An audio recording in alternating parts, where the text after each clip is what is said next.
Rotary certainly has some membership challenges. However, there are people who are thinking creatively and seeing membership growth. We're going to talk to these inventive Rotarians and get some tips that you can try. Welcome to the Innovative Clubs videocast.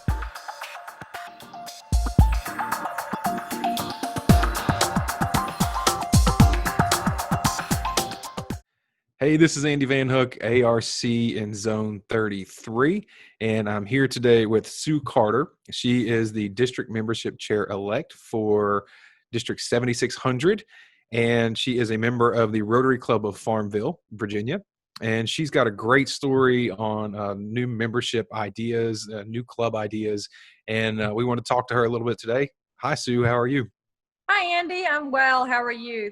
I'm doing great. Thanks for jumping on this chat with me. Thank you so much So for having Yeah, gladly. So to kick it off, why don't you start off by maybe talking about some of the challenges that you all were seeing and then how you adapted to overcome those challenges? me. Certainly. So our district, 7600, is made up of variety and diversity of clubs. We have clubs that are large in number and are in very urban areas. And then we have clubs that are limited in numbers of members in the clubs, and they're in extremely rural areas. So I joined Rotary Club of Farmville in 2013, and when I joined that club, by that time it was probably 85, 84 years old.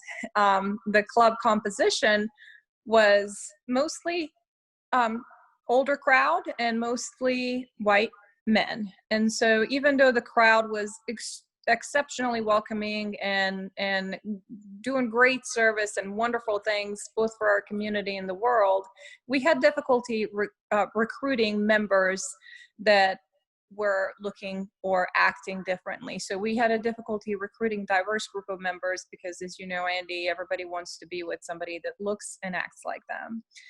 So, and that was not just particularly unique to Farmville Club. It was unique. It was a case in many other clubs in the district. So our district, starting in 2016, 2017, decided to start kind of playing with and experimenting with different types of clubs and memberships. And you started to see in that time period a lot of satellite clubs pop up.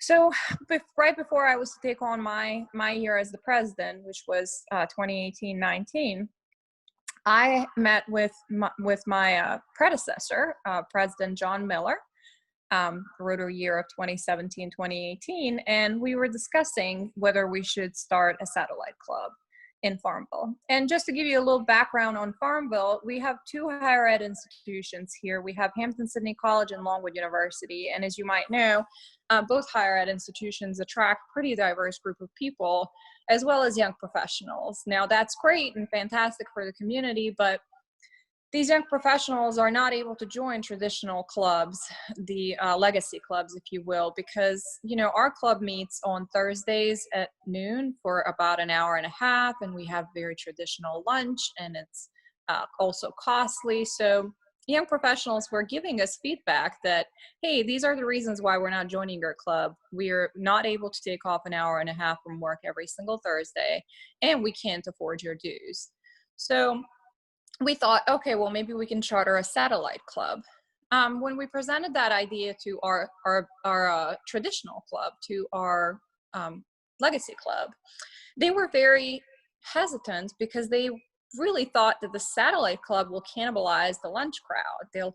That majority of the lunch crowd will move to this new version of Rotary Club Farmville. So we really tossed that idea back and forth and thought, you know what, there's no such thing as Rotary police. Nobody's going to come after us for this. So why don't we just try something completely different, outside of the box, something that we didn't approve with the district, something that we just wanted to see if it will work for us. So we started what we call an alternative meeting time.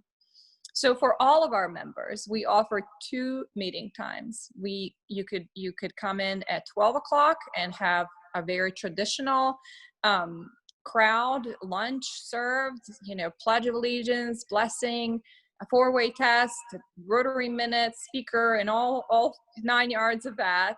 Or you could come in at 5:30 to a happy hour.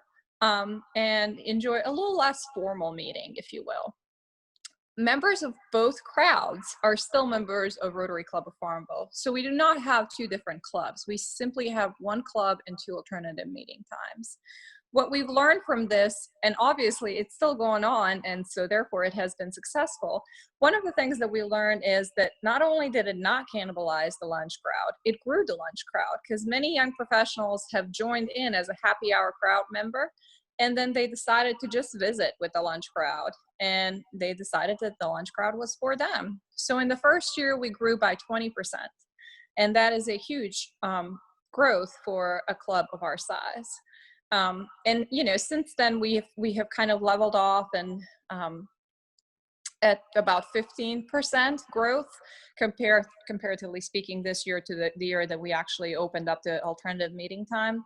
But it has just really worked because even if some Rotarians like myself often attend both meetings. So I would attend lunch meeting because I wanted to see the lunch crowd, or I wanted to have, we often have this joke, like I'll decide whether I want to come to lunch depending on what's on the menu. And then I really wanted to see the rest of the crowd as well, or there is a different speaker, or, or I just wanted to have a beer or something with the rest of my folks. And so I'll go to the happy hour. So that's kind of a history, very brief overview. You're welcome to ask me some more questions about how we manage our board, or anything that might come to mind that I'm not sharing right now. Oh, sure. That's a great story. And, it just goes to show that that being innovative can really help with the membership for individual clubs and districts. So in that space, who did you see coming to the happy hour? Why don't you talk a little bit about more who that crowd was? I know you mentioned it was young professionals. Why don't you talk a little bit more about who the crowd is that's coming to the happy hour, and why that might have been a good entry point for them to learn more about Rotary? So the original crowd was definitely a young professional crowd. So they were mostly individuals who have either recently come to the area, or individuals who have worked at Hampton-Sydney College or Longwood University for a long period of time, and they've known about Rotary, but they just could not join for those reasons that I mentioned earlier. However, as this beast developed, we've learned that the happy hour crowd really attracts a variety of people. And it attracts some of the most active individuals in the community that are just simply not able to commit themselves during work hours. Some teachers, a lot of faculty members, even some retired people who just would rather not, come to town in the middle of the day, and they would rather just, come in the afternoon.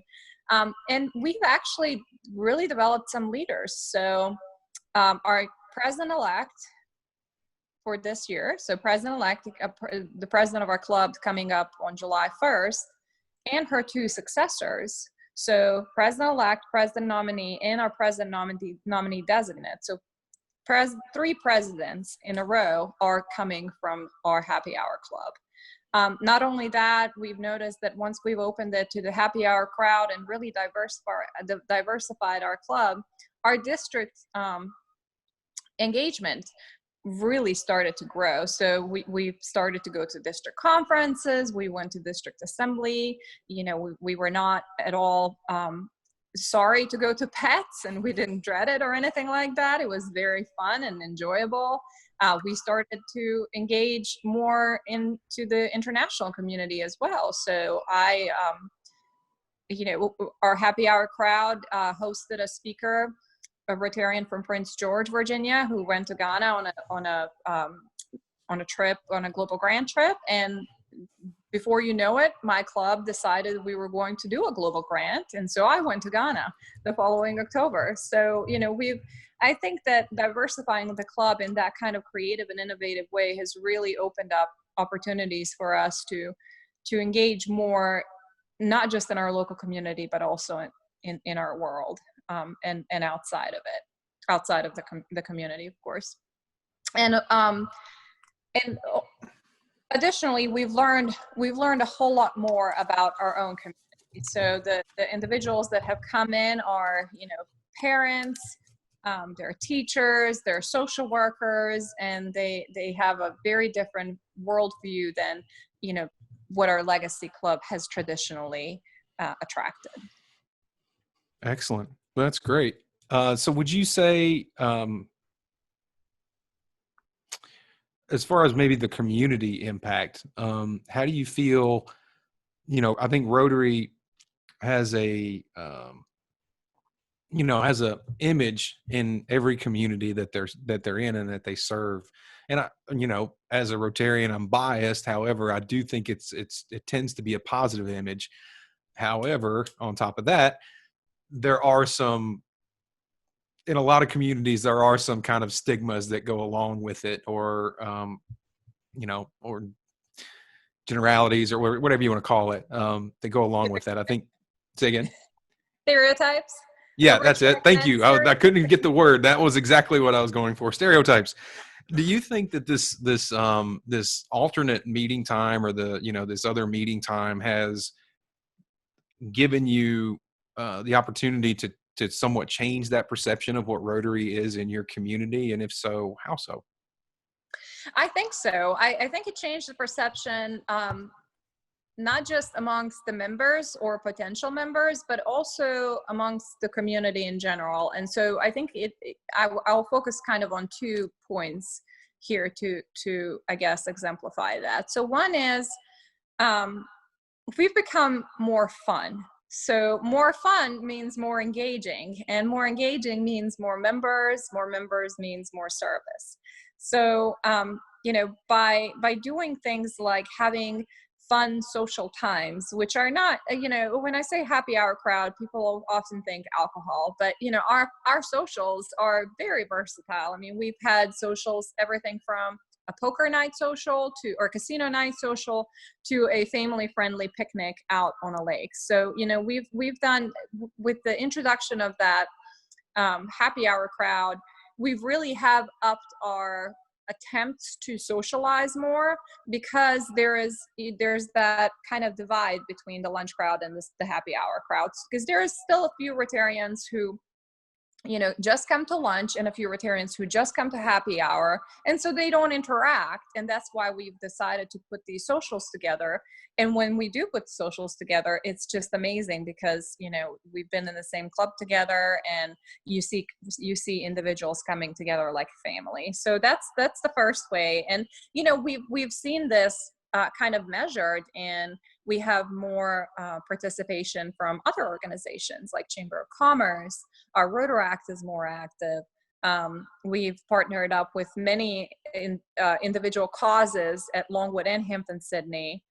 So, you really do see the impact that the happy hour crowd has contributed to our community, to an already very well established Rotary Club. Our Rotary Club, the Legacy Club, we've had this huge event, which is the best event ever. And, we put it up every single January, and it's called Taste of Farmville. And so Taste of Farmville is what Rotary in Farmville is known for.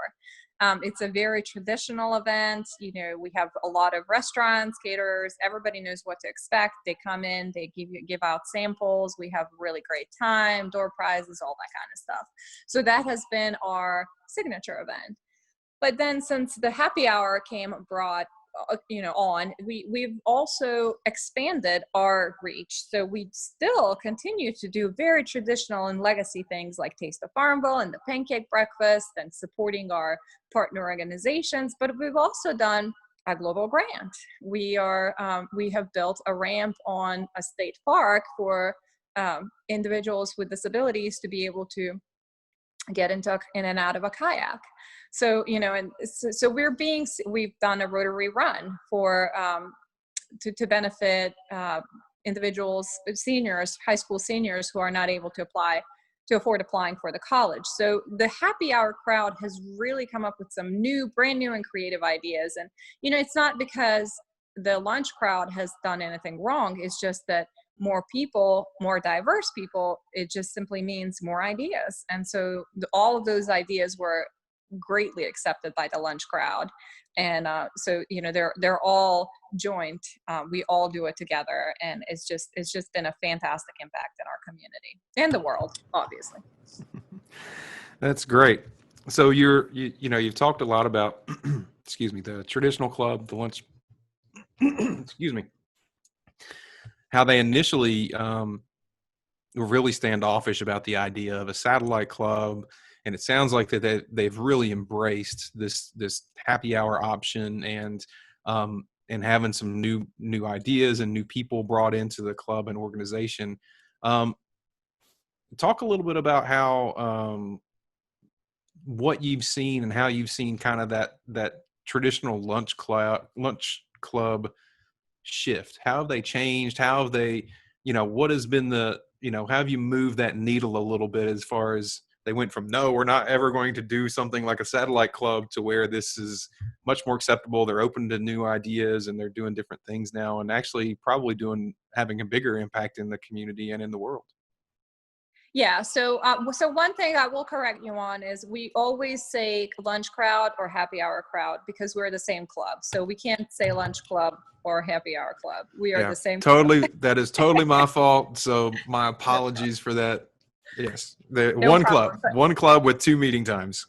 Absolutely. So we're very peculiar about that, as you can tell. But so we have the we really have done this very strategically and deliberately, that when we rolled out the program. So the program, the idea was rolled out as a satellite club. And I wouldn't say that the legacy club members were standoffish, but they were very concerned. And so, they simply did not want to see the community suffer, because Rotary has turned into, our club has turned into something that is for social and recreational, meetings only. And so, first thing that we did is we decided to meet them halfway. So, instead of saying, okay, well, you know, we had two choices at that time. We could have no additional club. We could offer nothing additional, right? We could just stay a legacy club, or we could charter a satellite club.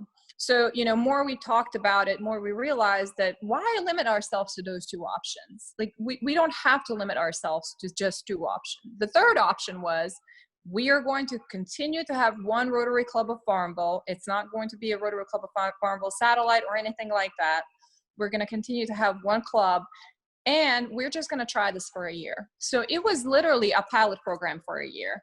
And we said, if we see that this is not succeeding, if people are not taking it seriously, and if we see any kind of divide between the lunch crowd and the happy hour crowd, we're just going to stop it. Because what we really wanted to do is, we wanted to improve the community with this, and put our own desires aside.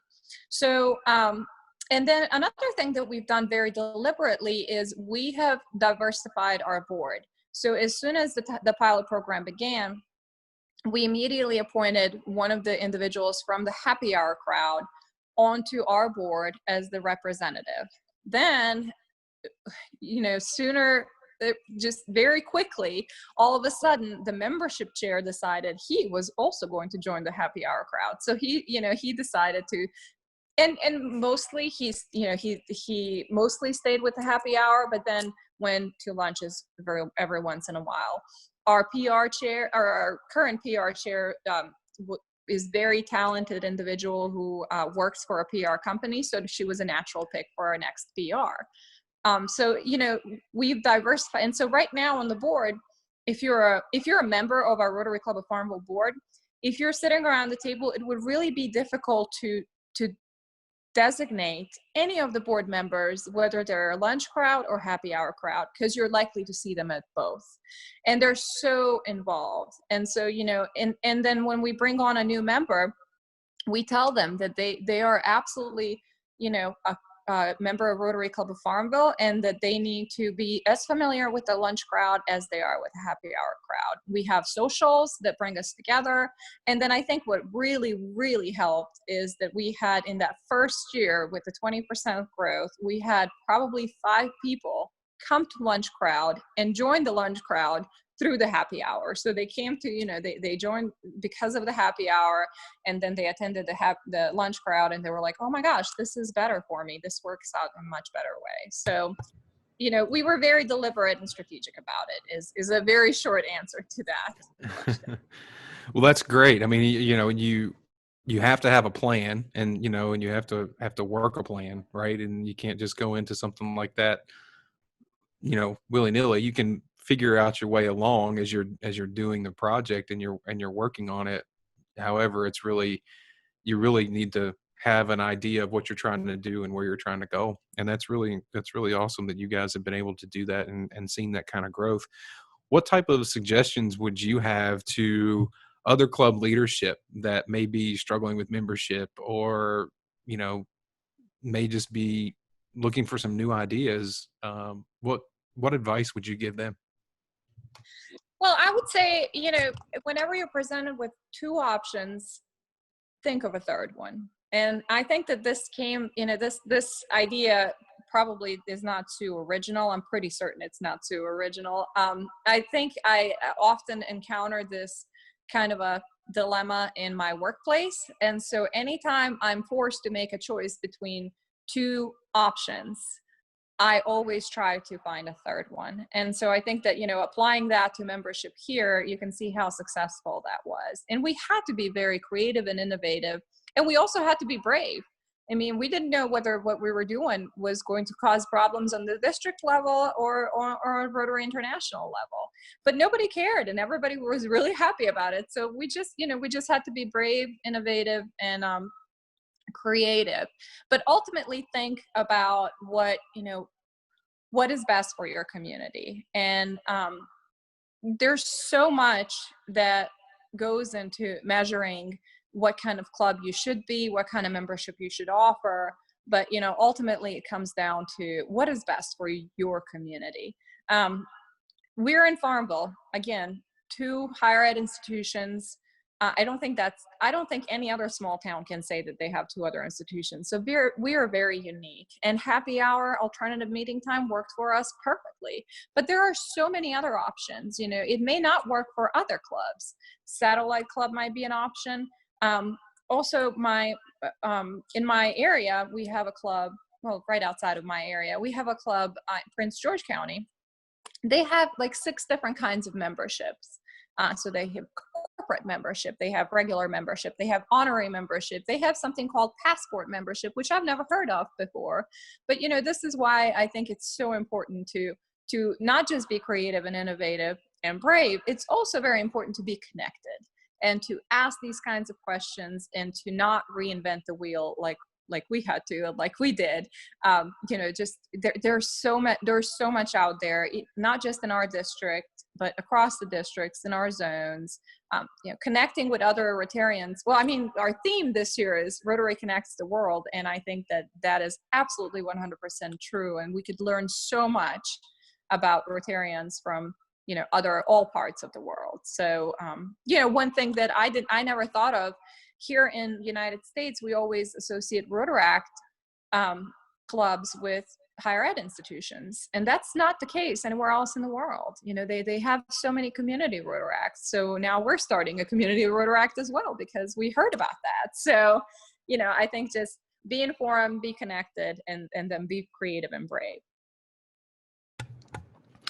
Well, I can't think of a better way to wrap up this segment than those strong words of advice. And I appreciate you taking the time to share. And I think your point there near the end was really, really spot on, is that we need to continue to communicate out what we're doing, what's winning, what's working. We all love our Rotary and we're passionate about it. And, we don't want to see our clubs go away. We want to see them grow and help our communities. And I think that what you said there at the end was spot on, is getting the message out there so we can all share and figure out, pick the pieces that work best for our club and our community can really help turn that membership tide around. Yes, absolutely. I agree. And, doing things like what you are doing right now and talking to different Rotarians and then spreading that message is what it's all about. So we definitely need to, like you said, turn that tide around, because Rotary is so valuable to this world. It's just so beneficial. So we cannot, we don't have any other option. This is where we have our option. We have to grow. Absolutely. Well, Sue, thank you for your time. I appreciate it. Best of luck to you, and I'm sure we will talk to you soon. Okay, sounds good. Thanks so much, Andy.